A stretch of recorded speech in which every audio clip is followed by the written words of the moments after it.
Bledsoe was arrested. Patrick Montgomery was in court. Jonathan Manapa will stay in federal custody. No, I don't take responsibility at all. Everyone, welcome to the show. So 61-year-old Maine resident Todd Tilley was seen in photos and on video. He was helping other members of the mob to scale a Capitol wall on January 6th. Tilley now admits that he saw other members of the mob physically fighting with the police. He said he also saw smoke and he smelled pepper spray. He heard sirens. He also heard the police warn everyone that they were on restricted grounds and that they should leave.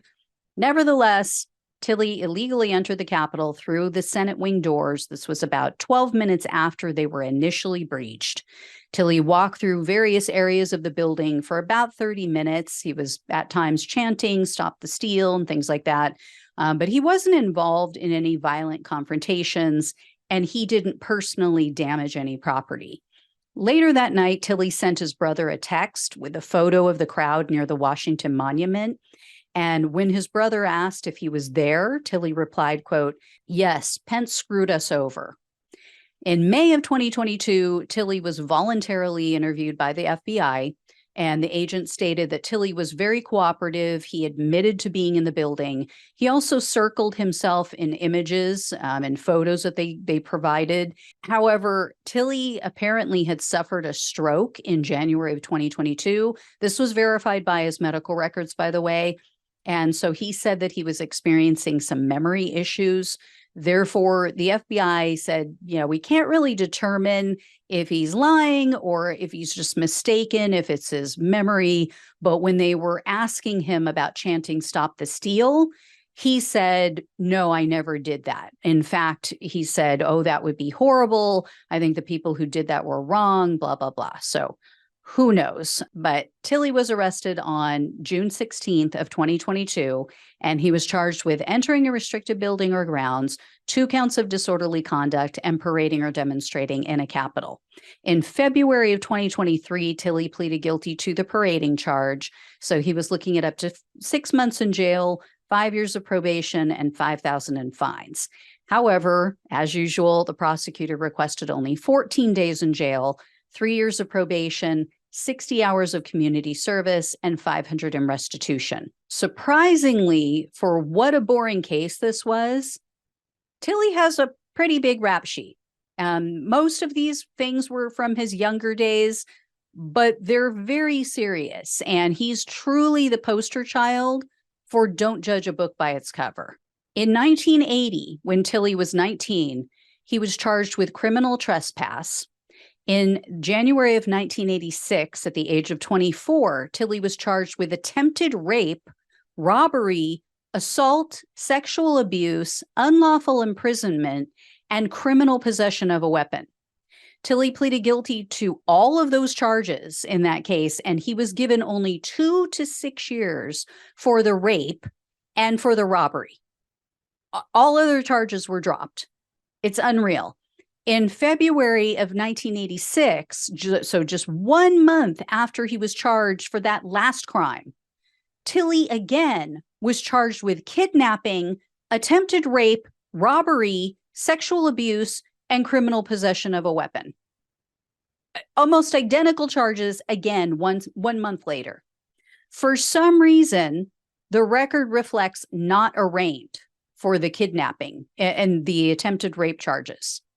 And so no disposition it showed for the other charges. I don't know what happened with that. Then in November of the same year, 1986, Tilley was charged with kidnapping, sexual abuse, acting in a manner injurious to a child less than 16, and criminal possession of a weapon. In that case, Tilley pleaded guilty to sodomy, sexual abuse, unlawful imprisonment, criminal possession of a weapon, and public lewdness. Once again, they gave him only 2 to 6 years for the sodomy and 1 year for the sexual abuse. And then they discharged all of his other crimes. It's disgusting how we do not take sexual assault crimes serious in this country. And then the prosecutor said that between 1998 and 2004, Tilley was on parole, and he has numerous violations of his parole. So he was sent back to prison at least once. And in both 2019 and 2020, Tilley was charged with a failure to register as a sex offender. And in 2022, just last year, the FBI, when they were trying to arrest him for January 6th, they had a hard time locating him because he wasn't living at the address that he had listed on the sex offender registry. So he just clearly didn't even bother to register when he moved. And another sex offender for Trump, right? They should start a club. It's getting to be a pretty big group at this point. You know, hashtag pedos for Trump. Let's get it started. Let's get that trending on Twitter. Anyway, guys, U.S. District Judge Trevor McFadden presided over Tilley's case, and I couldn't locate any specific details about what may have been said at the sentencing hearing, but McFadden sentenced Tilley to only 7 days in jail, 2 years of probation, 60 hours of community service, and $500 in restitution. Absolutely pathetic. Completely pathetic for a guy with this kind of criminal history.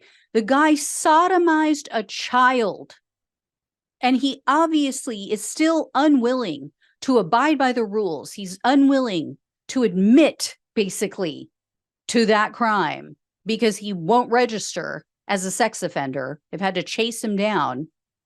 And McFadden couldn't even give him the weak-ass 14-day sentence that the prosecutor requested. I mean, I guess we shouldn't be surprised, right? Because McFadden, we all know, he was appointed by Trump. He was on Trump's transition team when he became the president in 2017. So obviously, McFadden doesn't have a problem with people who sexually assault women or girls. Clearly, his kind of guy. Anyway, guys, if I hear any more about this wonderful Trump supporter, I will let you know. Thank you so much for watching and listening. Please like, share, and subscribe. Please donate if you can. Love you guys. Take care, and I'll talk with you soon.